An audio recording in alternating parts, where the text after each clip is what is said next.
my son-in-law Daniel, laughed in my face at dinner.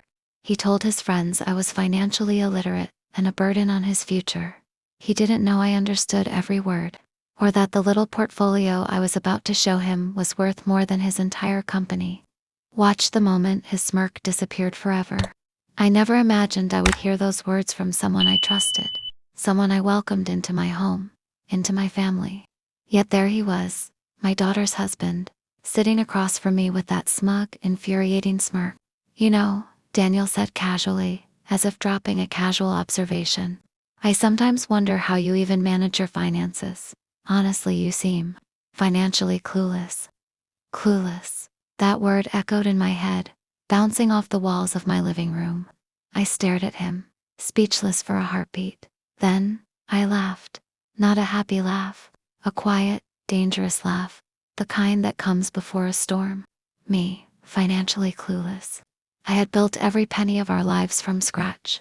Investments, properties, savings, businesses all carefully strategized, nurtured, and grown over decades. And this young man, who still thought he was smarter than the world, dared to mock me. I wanted to snap, to yell, to throw something, but I didn't, because anger is loud, and revenge is quiet, calculated. I had spent years learning patience, and patience was about to pay off in a way Daniel could never have predicted. That night, I sat in my study, staring at the neat stacks of papers on my desk documents, showing everything we owned, every account, every investment, every property deed. I traced each number with my finger. Every figure told a story of sacrifice, grit, and strategy. And suddenly I realized something exhilarating. He had no idea who he was messing with. The next morning, I didn't confront him in anger. No, that would have been too obvious. I smiled as he lounged in the living room, reading the financial section of the newspaper like some self-proclaimed expert. I walked up to him, folder in hand. "Daniel," I said softly, deliberately, "you called me financially clueless yesterday. I thought you might like to see the full picture." He looked at me puzzled, and then at the folder. A faint smirk formed. "Oh, you want to show me your finances?" I nodded. "Yes, everything." He leaned back, confident as ever, flipping through the pages with casual curiosity. But as he scanned the numbers, the confidence began to fade. Property holdings, investment portfolios, savings, stocks, all far beyond what he had ever imagined. All meticulously organized, all completely legitimate, he faltered. His smugness vanished. I didn't realize." "That's the thing about assumptions, Daniel," I said, my voice calm, measured, but dripping with satisfaction. "You assume what you don't know, you judge what you don't understand. And sometimes, you underestimate people who have spent decades building what you can't even comprehend." He swallowed hard. For the first time, I saw doubt flicker in his eyes. The same eyes that had looked down on me just yesterday, now staring at a reality he could not ignore. And then I saw it, something I had waited for patiently. The recognition, the shock, the humiliation of realizing that the person he had mocked, the person he thought was financially clueless, was the very reason his wife lived the life she did, the very reason he had opportunities he had never earned. In that moment, I understood something profoundly satisfying. This wasn't just about proving him wrong. This was about justice. The quiet, powerful, undeniable justice that comes when someone realizes the cost of their arrogance. That day, Daniel learned a lesson he would never forget. A lesson about respect. About underestimating someone based on age. About the quiet strength behind careful planning. And as he stared at the papers, fumbling for words, I realized the game had only just begun. Because sometimes, revenge isn't loud. It doesn't need to be dramatic. It just needs to be perfectly timed, perfectly executed, and completely inescapable. And Daniel, my son-in-law, had just stepped into my world. I had always believed family was simple. Loyalty, trust, love, that survived even the hardest storms. But that belief shattered the day Daniel, my son-in-law, revealed the arrogance lurking beneath his charming smile. My daughter Lily had been my pride and joy since the moment I held her tiny hands. I had watched her grow into a confident, intelligent woman, someone I thought could navigate the world safely. And then came Daniel, confident, smooth, charming, and, as I would soon learn, dangerously entitled. At first, I welcomed him with open arms. He seemed polite, attentive, and genuinely interested in our lives. He smiled when Lily smiled, laughed at her jokes, and even remembered the little details about our family traditions. I thought, perhaps naively, that he would be the perfect partner for my daughter. But subtle signs started appearing, small cracks in the facade. He would make comments about my old-fashioned ways, my approach to money, my cautious spending, my insistence on long-term planning. At first I ignored them. I told myself he was just young, inexperienced, perhaps even intimidated by someone who had built a life from scratch. Then came the dinner, the one that changed everything. It was a quiet Friday evening. I had cooked Lily's favorite meal, set the table with care, and even lit candles to make it feel special. Daniel arrived with his usual smile, shaking my hand like he owned the world. I welcomed him warmly, but within an hour, his mask of charm slipped. "You know," he said casually, leaning back in his chair, "I don't mean to offend, but sometimes I wonder how you even manage your finances. Honestly, you seem financially clueless." I froze. The knife I was holding paused midair. Clueless. That single word carried disdain, condescension, and a shocking underestimation of my intelligence. I looked at him, really looked, and for the first time, I saw the arrogance shining in his eyes. The audacity to judge me, to belittle me in my own home. I forced a calm smile. "Interesting observation, Daniel. And what exactly makes you say that?" He shrugged, pretending casualness, but his tone dripped condescension. "Just the way you handle things. Your investments, your spending. It feels outdated, like you don't fully understand the modern financial world. You know the way things really work today. Outdated, clueless." He said it like it was fact, not opinion. My pulse quickened, but I forced myself to stay composed. Anger was loud, revenge. Well, revenge was quiet, patient, and precise, and I had patience in spades. After dinner, I retreated to my study. The room was quiet, except for the soft hum of the ceiling fan. I sat at my desk, staring at the neat stacks of papers I had organized earlier in the week: bank statements, investment portfolios, property deeds, tax documents, all meticulously maintained, all representing decades of hard work. I ran my fingers over the papers, feeling a thrill of quiet satisfaction. He had no idea. No idea that the person he mocked, the person he believed was financially clueless, had built the foundation for the life he now enjoyed with my daughter. Every number, every document, every carefully calculated investment was proof that I had not only survived but thrived, often against impossible odds. That night, I barely slept. I replayed the dinner conversation in my mind over and over. Daniel's arrogance wasn't just irritating, it was dangerous. If he truly believed he was smarter than me, he would continue to treat me, and by extension, my family, with disrespect. And I couldn't let that happen. Over the next few days, I watched him more closely. I noticed how he treated others, the subtle ways he tried to assert dominance or prove his superiority. At first, Lily seemed oblivious, caught up in the whirlwind of newlywed life. She laughed at his jokes, defended him when he was rude, and even told me I was overreacting. But I knew better. One afternoon, Daniel came over to discuss a business opportunity. He had a plan, ambitious and full of promises, but it was riddled with risky assumptions. He explained it to me like I was a child, skipping over details he assumed I wouldn't understand. He even chuckled when I asked clarifying questions, clearly amused by my supposed ignorance. That was the moment I decided I wouldn't just correct him, I would teach him a lesson. Not out of spite, but out of necessity. He needed to understand that respect isn't optional, and underestimating someone based on age, gender, or appearance comes at a cost. I started quietly organizing my evidence. I pulled every document, every statement, every proof of our financial stability. It wasn't about money, it was about power. The kind of power that comes from knowledge, planning, and foresight. And unlike him, I had all three. Then, I planned the moment. The exact words I would say, the way I would present the truth, the silence I would allow after revealing it. I wanted it to hit him like a wave crashing against a cliff inescapable, undeniable, and humbling. I also thought about Lily. She had to be part of this without knowing it yet. She couldn't be hurt, but she needed to see that her husband wasn't infallible. That arrogance has consequences. And that the people who truly love her family are capable of protecting her, quietly, without drama. Days later, the perfect moment arrived.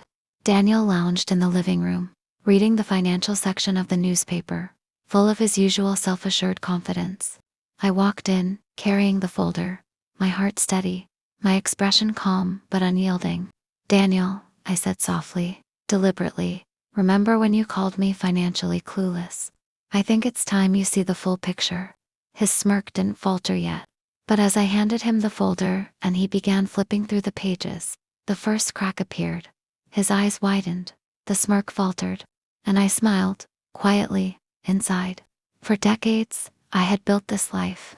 For decades, I had sacrificed, planned, and persevered. And now, Daniel was about to realize that underestimating someone is always dangerous. Especially someone who has already won the quiet battles, who has the patience to wait, and who knows exactly how to strike when the time is right. This was only the beginning. Perfect.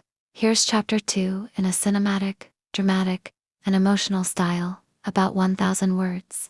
This chapter escalates the tension and begins planting the seeds of strategic revenge. After that night, the night Daniel called me financially clueless, I couldn't stop thinking about him. That smug look, that tone of superiority, the way he had dismissed decades of my work as if it were irrelevant, it haunted me. But unlike him, I didn't act impulsively. I planned, carefully, strategically, like a storm forming quietly before it breaks. I watched him over the next few days, noting every detail: how he spoke to Lily, how he treated the staff, how he talked about our family's wealth with a mix of envy and condescension. He assumed everything was his by proximity, as if marrying into our family granted him knowledge and authority he had never earned. One afternoon, he came over, leaning casually against the doorway of our living room. "Hey, I was thinking about that business deal we discussed," he said, his voice dripping confidence. "I have a friend who can double the investment. We just need a little push, maybe even some help from you." I raised an eyebrow. "Help from me?" "Yes," he said, smirking. "You know, your connections, your experience, your influence. It could really make the difference." I studied him carefully. His arrogance was astounding.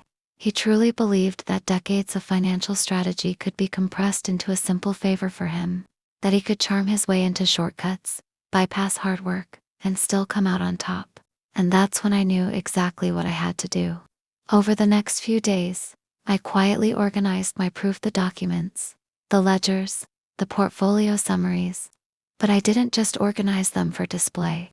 I cross-checked every detail, verified every property, and even highlighted the investments he would have never noticed. Every page was a testament to decades of patience, discipline, and intelligence. Daniel didn't know it yet, but the folder I prepared wasn't just a collection of numbers. It was the beginning of a lesson he would never forget. The perfect moment came one evening when Lily was away at a work event. Daniel, as usual, had arrived with a sense of entitlement, confident that his charm and bravado would carry him through any conversation. I invited him to sit quietly, and poured both of us some tea. "Daniel," I said calmly, holding the folder, "do you remember what you said the other night?" He frowned.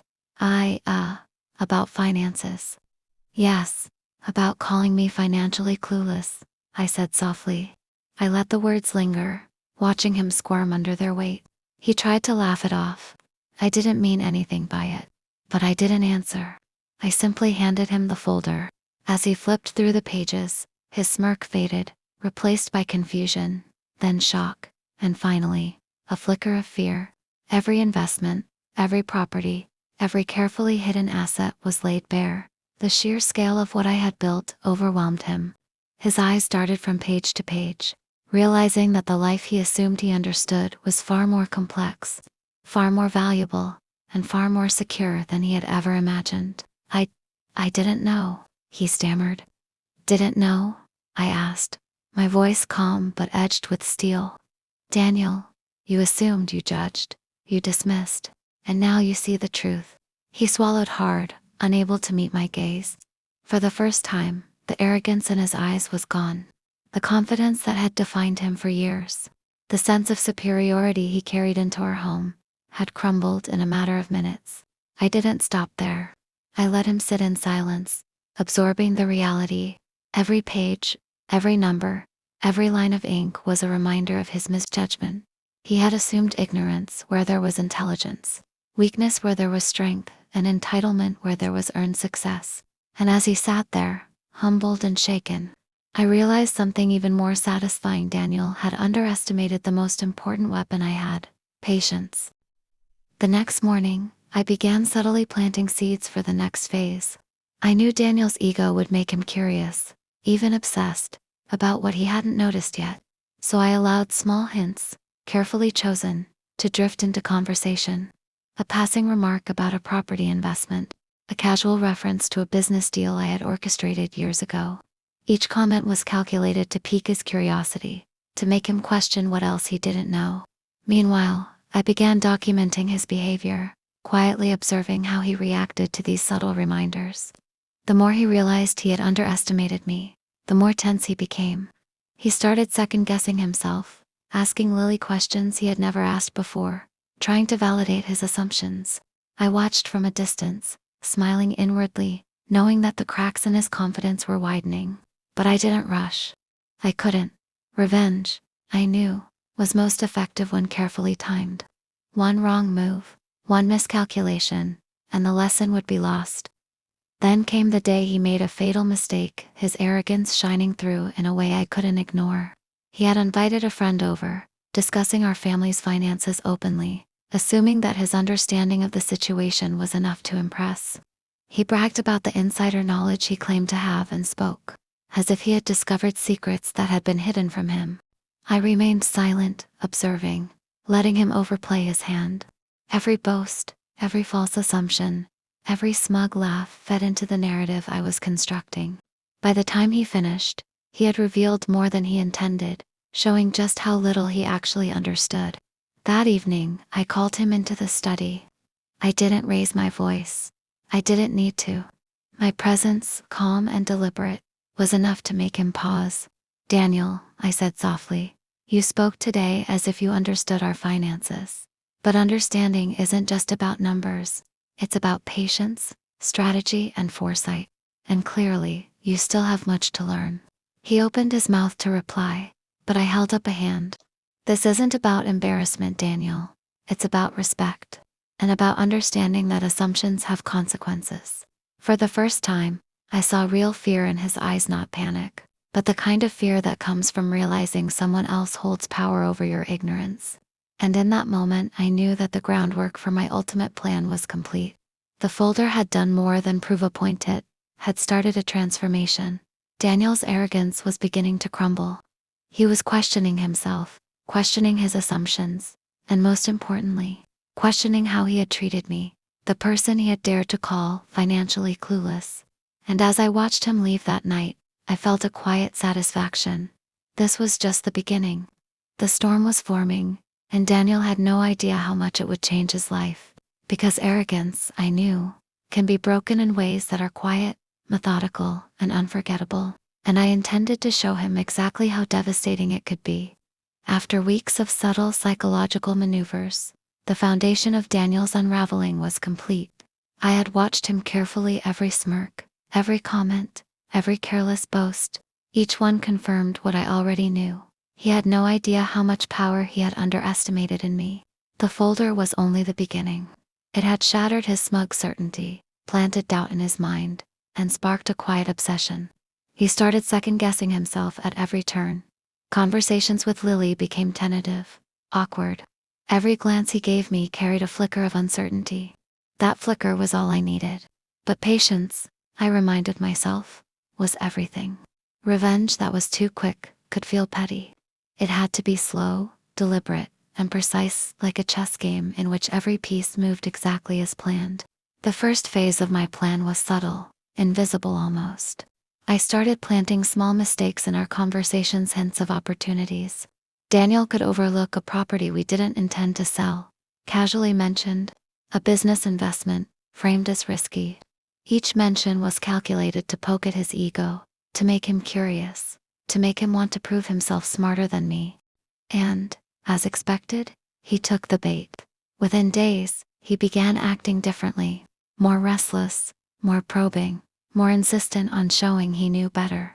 He began asking questions about accounts he had never cared about before, suggesting plans and deals he had no real knowledge of, as if trying to assert authority he had no right to claim. One evening, I invited him to my study under the pretense of reviewing a potential business partnership. Lily was out, giving us privacy. He entered, confident as always, his posture relaxed, his smirk firmly in place. I gestured to a chair. "Daniel," I said, my voice calm but deliberate, "I want to show you something. Something that might help you understand how things really work." He leaned forward eagerly. "Oh, really? I'd love to see. You know I like learning from experience." I smiled faintly and opened a folder different from the one I had shown him before. This one contained selective pieces of information, enough to intrigue him but not enough to give the full picture. It was a carefully constructed illusion, designed to make him feel clever while I controlled the game entirely. He pored over the documents, nodding and murmuring to himself. Yes, this could work. I see what you mean." I let him enjoy that small victory. Let him feel the thrill of discovery. But it was all part of the plan. Every nod, every approving glance, every confident smirk he threw at himself only drew him deeper into the trap. After he left that evening, I began the next step, exposing the flaws in his arrogance in public, but discreetly. Our social circle, friends, and even some of his business contacts became silent allies in the subtle humiliation I orchestrated. Casual comments in conversation, pointed questions at gatherings, invitations to observe family matters that required his input call carefully, designed to reveal that his assumptions about our finances and influence were naive at best. One Saturday, I arranged a small dinner party, ostensibly for friends and family. Daniel, ever eager to display his knowledge, immediately began offering suggestions on investments, properties, and family decisions. He spoke with authority, assuming everyone respected his insight. I watched silently, letting him talk, letting him assert himself. And then, at precisely the right moment, I introduced a small, seemingly casual fact-an investment he had completely misjudged. One that he had assumed was simple, but was actually far more complex. "Oh, Daniel," I said lightly, almost laughing. "I thought you knew about the Jensen property, but it seems there's more to consider than you expected, doesn't there?" His face faltered, a twitch in his smile, a hesitation in his voice. I could see the panic flicker briefly, quickly masked by forced confidence. But I knew. I could see the subtle shift he realized in front of others, that he had overstepped, and the damage was done. From that night on, Daniel's confidence wavered. He began questioning himself openly, asking Lily and even me for clarification on things he had once taken for granted. Every question, every doubt, every attempt to assert authority only reinforced the lesson I was teaching, that arrogance and disrespect have consequences. But the most satisfying part of my plan was not public humiliation. No, the real power lay in control, in making him feel clever while I silently orchestrated events. I allowed him small victories, carefully curated so he would never suspect manipulation. Every step he took, every decision he made, I had anticipated. Every miscalculation, every oversight, was a direct result of his own hubris. And then, the final phase of Chapter 3 began, the subtle exposure of his true nature to Lily. She had always been devoted to him, often dismissing my concerns as old-fashioned or overprotective. But Daniel's arrogance, his entitlement, and his dismissive attitude toward me could not remain hidden forever. I knew Lily needed to see the cracks herself, to understand that the man she admired was deeply flawed. So I orchestrated small incidents, observed conversations, carefully timed misunderstandings, and subtle suggestions that allowed Lily to witness Daniel's arrogance firsthand. She began noticing the way he dismissed my opinions, the way he assumed authority without understanding, the way he bragged about knowledge he didn't possess. Slowly, almost imperceptibly, her admiration began to fade. And the beauty of it all, Daniel remained completely unaware of what was happening. He believed he was still in control, still proving his brilliance. Every mistake, every misstep, every oversight was his own doing, guided by his own arrogance. By the end of chapter 3, the transformation was clear. Daniel, once so confident, was now hesitant, questioning, uncertain.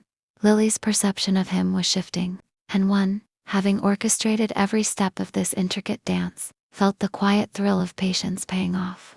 Revenge, I had learned long ago, was an art. It required timing, precision, and an understanding of human nature. And Daniel had underestimated all three. As I sat alone that night, reviewing the carefully documented steps of my plan, I realized one thing: the game was far from over.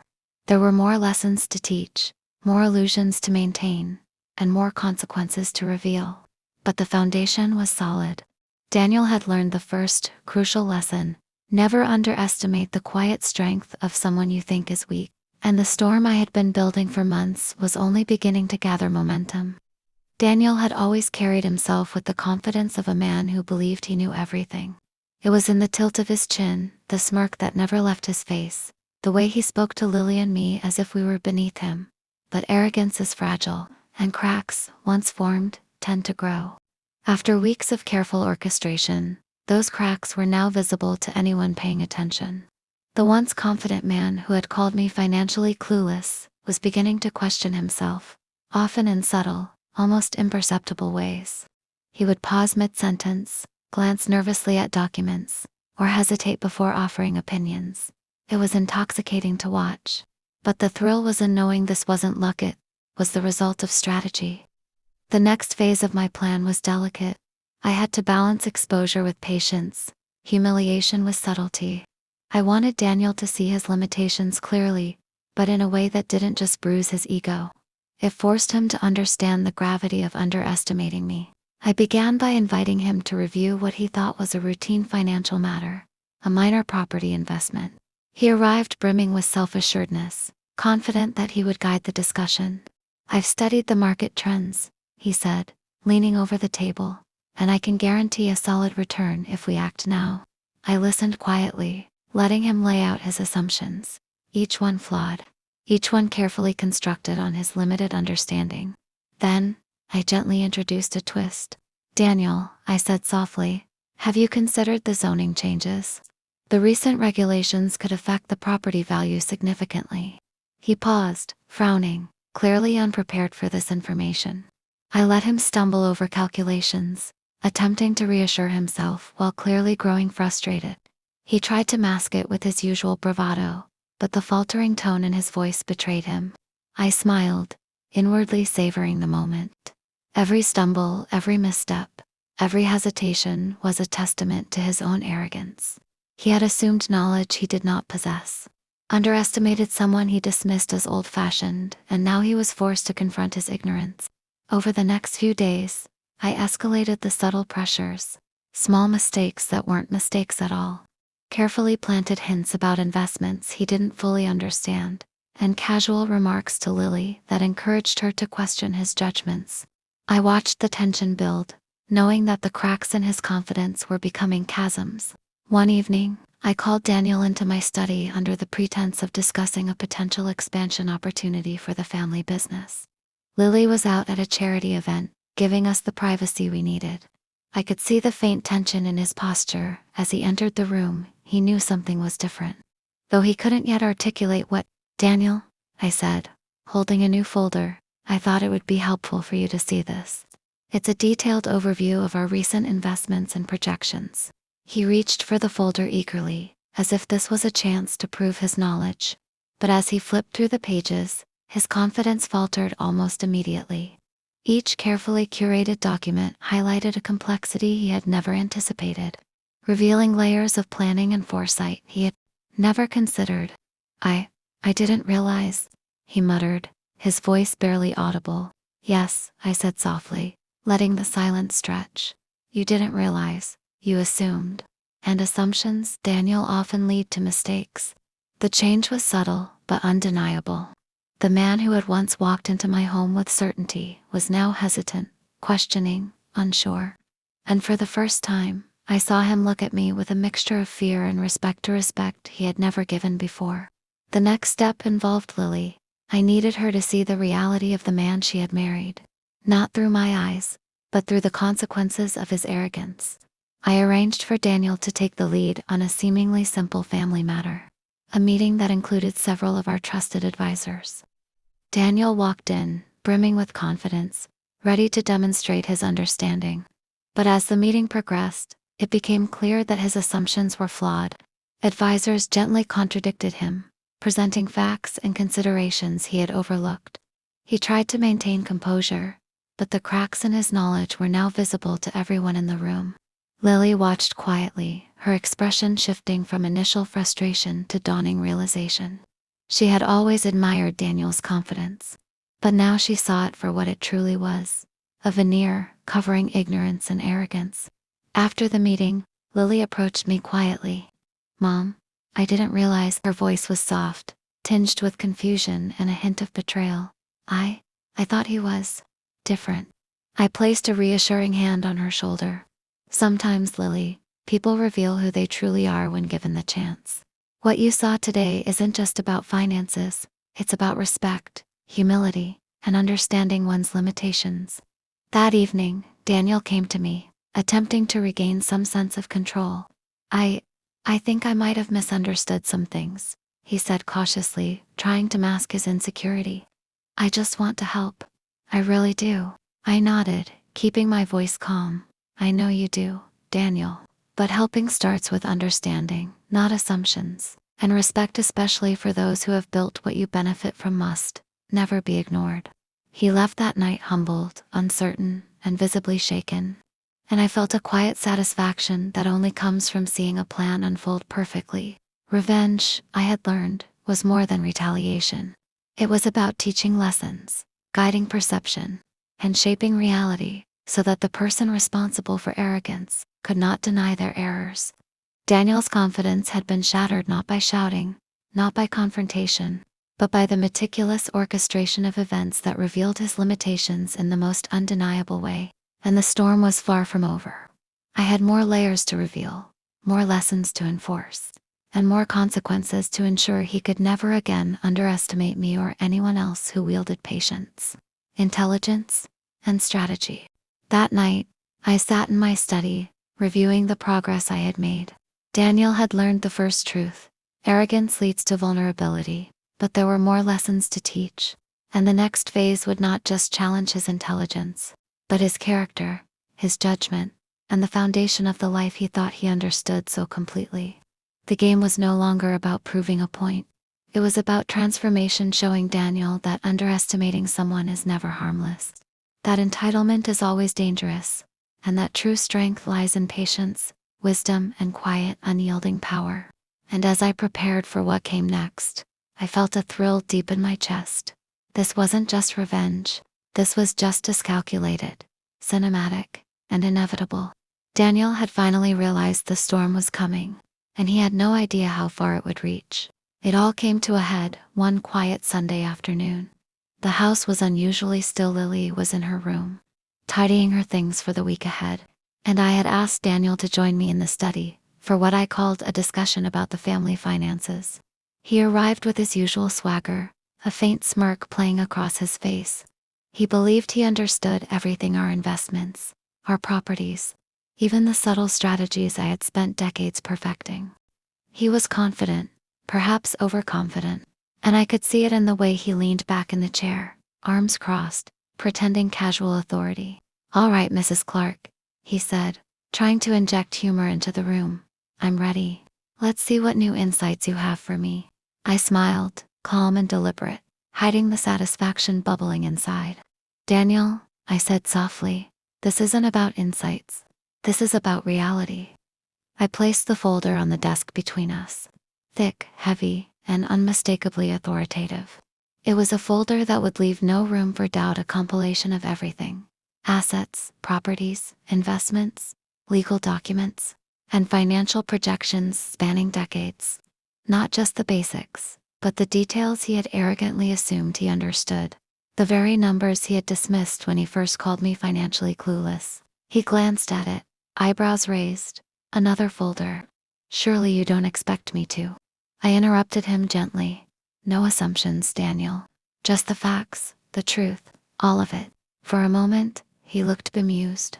Then curiosity took over, as it always did. He reached for the folder, flipping it open. At first he skimmed the pages, nodding faintly, pretending to understand what he saw. But then his eyes widened. He froze. His confident posture faltered. Each page revealed a layer of wealth, strategy, and foresight he had never imagined. Properties carefully acquired and maintained. Investments chosen with patience, discipline, and knowledge. Legal documents showing assets and holdings far beyond anything he had ever considered. Every number disproved his assumption that I was financially clueless. Every page revealed the reality he had ignored, the intelligence he had underestimated, the power he had mocked. He closed the folder abruptly, fumbling for words. I don't understand how. I leaned back slightly, letting the silence fill the room. You assumed you understood, Daniel. You judged what you didn't know. You dismissed decades of work because you believed confidence equaled knowledge, but knowledge is earned, and respect is never optional. For the first time, I saw fear, not panic, but the fear that comes from realizing you've miscalculated, that the person you belittled has far more control than you imagined.